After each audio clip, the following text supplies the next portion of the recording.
विशेष आप high court bench दे दो पूर्णिया को।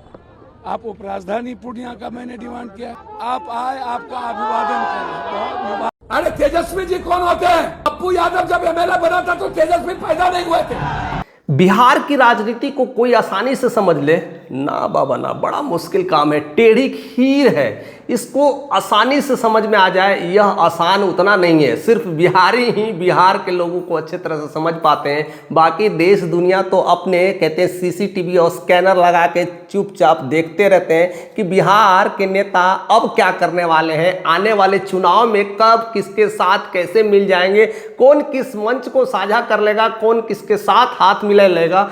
इसको लेकर के बिहार की सियासत में हमेशा भूकंप और भूचाल सा देखने को मिलता है, और वही अब देखने को मिल रहा है। कल ही के प्रधानमंत्री दौरा जो कि बिहार में पूर्णिया में आ चुके थे और पूर्णिया में एक अच्छा खासा सौगात दे दिए, यानी वहाँ पर कह सकते हैं कि उन्होंने एक अच्छा खासा विमान पथ पर भी सब बड़ी सारी चुनौती दी। एयरपोर्ट का नया सौगात दिया जो कि पूर्णिया के लोगों के लिए एक नया सौगात है। वहाँ पर एयरपोर्ट होना, खास करके सीमांचल के लोगों को जोड़ना, बहुत सारे कॉरिडोर्स का बुनियादी ढांचा पेचा तैयार करना, सब कुछ उन्होंने वहाँ पर दिया। और सबसे बड़ी बात है कि पूर्णिया के सांसद पप्पू यादव हैं, 15-20 सालों से वहाँ के सांसद रहे हैं और वहाँ के सदगर्मियों को समझते हैं। अब मामला इस बात के लेकर के उठ रहा है कि मोदी जी पूर्णिया आते हैं और साथ साथ उनके जितने भी सिपाही कह सकते हैं, नीतीश, जितने भी लोग उनके साथ हैं, चिराग पासवान, सम्राट चौधरी, विजय सिन्हा, उनके जितने भी मेन लीडर हैं, सब के सब पूर्णिया आते हैं और उस मंच पर सब लोग कुछ ना कुछ अपनी बातें को रखते हैं। नीतीश कुमार अपनी बातों को रखते हैं, मोदी अपनी बातों को रखते हैं, लेकिन एक करिश्माई चीज हुआ कि उसी मंच पर पप्पू यादव भी आते हुए दिखाई पड़े। और उस मंच पर पप्पू यादव सिर्फ आते नहीं हैं, मोदी के कानों में फुसफुसाते भी नजर आते हैं और दोनों में चहलकदमी और हंसी की बातें खिलखिलाती हुई दिखाई पड़ती है, जो कि काफ़ी वायरल और काफ़ी ट्रेंड हो रहा है।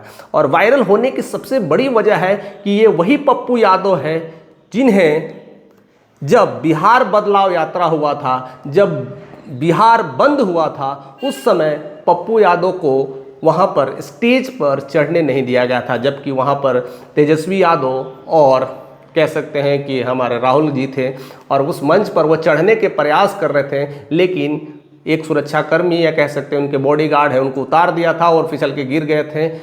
उसके बाद जो दूसरी घटनाएं हुई थी, जो बदलाव यात्रा चल रहा था वोटर अधिकार को लेकर के, उनका समापन पटना में होने वाला था और पटना में समापन के समय भी उन्हें स्टेज नहीं मिला और स्टेज के साइड में बैठ करके वह कोल्ड ड्रिंक या एनर्जी ड्रिंक लेते हुए नजर आ रहे थे और काफ़ी हताश और परेशान है। हालांकि मीडिया पत्रकारों तो छोड़ते नहीं है, हालांकि बहुत सारे चीज़ पूछ लेते हैं और उसी अंदाज में पूछते हुए इस बार भी पप्पू यादव को नकारा जा रहा है। क्या पप्पू यादव पार्टी बदलने वाले हैं ऐसा? लेकिन उन्होंने बहुत सारी सफाई दिया, बहुत सारी चीज़ें बताएं कि हम सिर्फ जुझारू नेता हैं, हम अपने पूर्णिया के बदलाव के लिए काम करते हैं, सब कुछ उन्होंने ऐसी बातें रखा।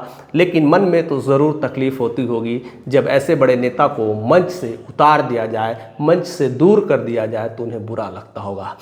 शायद इसी का फ़ायदा उठाते हुए अब मोदी एक नए अवतार में दिखे और पहली बार पूर्णिया में आते हैं। हालांकि उनके इस तीसरे हफ्ते में ही दूसरी दौरा हो चुके हैं, ऐसा पहली बार देखने को मिला। और बिहार इसलिए तो जाना जाता है, अच्छे अच्छे खासे देश विदेश के लोगों को बिहार में बुला दिया जाता है, तो अपने देश के प्रधानमंत्री ही क्या चीज़ है। तो बिहार के सरगर्मी को समझना आसान नहीं है, इसीलिए प्रधानमंत्री मोदी भी बार बार आते हुए नजर आ रहे हैं। लेकिन जो कुछ भी हो, पूर्णिया में आते हैं और मंच पर वेलकम्स पप्पू यादव का भी हो रहा है। और पप्पू यादव सिर्फ आते ही नहीं हैं, मोदी के साथ बात करते हुए स्टेज पे नजर आते हैं और साथ साथ उन्हें मंच पर बोलने का मौका भी दिया जाता है। यह अपने आप में एक बड़ी सौगात है, या कह सकते हैं मोदी जी की तारीफ भी कह सकते हैं कि शायद इसी मौके के वो इंतज़ार में रहते हैं, या फिर ऐसे लोगों को साथ कब देना है, कब छोड़ना है, शायद इसकी भी गरिमा को समझते हैं, या फिर उनकी अलग सोच होगी, जो कुछ भी होगा। लेकिन यह दृश्य अपने आप में दिखा रहा था, उस दृश्य और एक पहले वाले दृश्य दोनों को ट्रोल किया जा रहा है कि एक उनके अपने ही नेता उनके मंच पर आने से रोक रहे हैं और दूसरा विपक्ष के नेता उन्हीं के साथ बातें करते हुए मुस्कुराते हुए नजर आ रहे हैं। तो क्यों ना पप्पू यादव मंच पर मोदी जी की तारीफ करें? ऐसा तो हो नहीं सकता कि वो नहीं तारीफ करें, क्योंकि जो लोग स्वागत करते हैं उनका तारीफ वो करते अघाते नहीं हैं। हालांकि पहले तो वो ज़्यादा तेजस्वी यादव के खिलाफ बोला करते थे, लेकिन वोटर अधिकार यात्रा के बाद बहुत कुछ चीज़ें बदल गई। राहुल गांधी ने उन्हें मिला दिया था, जोड़ी एक अच्छी चल रही है, लेकिन मंच ना मिलने की वजह से और दूसरी तरफ पूर्णिया में उन्हें ये मंच देना अपने आप में एक बड़ी सौगात है और बहुत कुछ अब चहलकदमी तेज होने लगा है।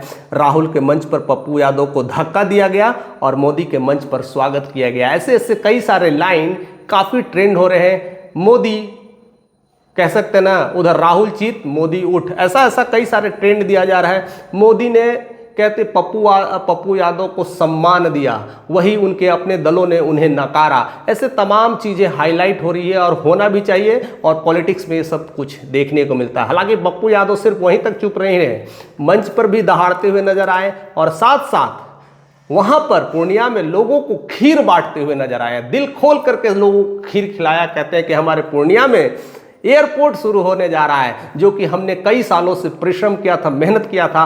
आज पूर्णिया के धरती पर इस बात को स्वागत किया जा रहा है, इस बात को दिया जा रहा है। अब यह कह सकते हैं पप्पू यादव का प्रयास हो या फिर कह सकते हैं मोदी का या नीतीश कुमार की नई राजनीति सोच है, क्योंकि पूर्णिया और आसपास का इलाका, सीमांचल का इलाका में कहीं ना कहीं बीजेपी शून्य पर रहती है। शायद ये सौगात देकर के अपनी एंट्री बनाने की कोशिश हो सकती है, क्योंकि राजनीति में बहुत कुछ हो सकता है। कोई भी इंसान ऐसे नहीं आ सकता है, कोई भी इंसान ऐसे स्वागत और ऐसे कुछ भी चीज़ें नहीं दे सकता है। राजनीति में हर किसी को फ़ायदा पहुंचाना ये कॉमन सी बातें हैं, और आप खुद जानते होंगे, क्योंकि राजनीति में कौन किससे मुंह मोड़ लेता है, कौन किससे दूर हो जाता है, अपने कब से रिश्ते तोड़ देते हैं और दूसरे पराये, सब कुछ साथ में देखने को मिलता है। इसीलिए राजनीति एक गंदा खेल भी है, और जिस राजनीति को अच्छे अच्छे लोग भी नहीं समझ पाए हैं। फिलहाल आप समझने की कोशिश करिएगा, क्योंकि बिहारवासी इस खेल को बड़े अच्छे से समझते हैं, और बिहारी होने के नाते बिहार के हर गली गली चौक चौराहे पर राजनीति की समझ है। भलाई भारत के बाकी स्टेटों में समझ हो कि नहीं हो, बिहार के लोगों में समझ है। तो उस समझ के साथ आप ज़रूर बताइएगा कि पप्पू यादव का अगला कदम क्या होगा। क्या वह कोई पार्टी ज्वाइन करेंगे, या फिर निर्दलीय चुनाव लड़ेंगे, या फिर कांग्रेस के साथ लड़ेंगे, या फिर कुछ बड़ा करने वाले हैं। जरूर कमेंट करके बताइएगा। चैनल पर नहीं तो सब्सक्राइब करके जाइएगा।